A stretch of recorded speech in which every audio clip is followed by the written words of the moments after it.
வழக்குகள். பொறிவாயில் ஐந்தவித்தான் பொய்தீர் ஒழுக்க. நெறிநின்றார் நீடு வாழ்வார். தமிழ் பொருள். கண், காது, மூக்கு, நாவு, தோல் ஆகிய 5 பொறிகளையும் கட்டுப்படுத்தி பொய்யில்லாத நல்ல ஒழுக்கத்தில் நிலைத்திருப்பவர்கள் நீண்ட காலம் நல்ல புகழுடன் வாழ்வார்கள்.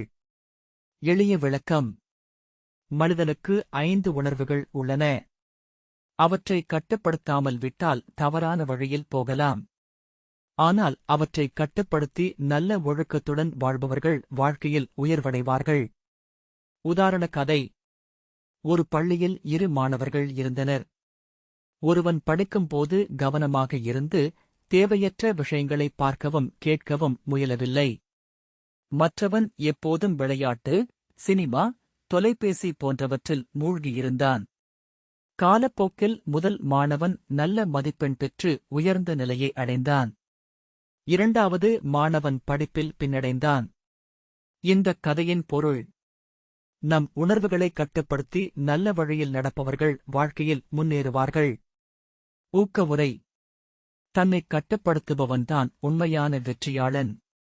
நகைச்சுவை உதாரண கதை. ஒரு மாணவன் படிக்க அமர்ந்தான். 5 நிமிடத்தில் தொலைபேசியை எடுத்தான். ஒரு வீடியோ மட்டும் பார்க்கலாம் என்றான். ஒரு வீடியோ 2 ஆனது, 2 வீடியோ 10 ஆனது.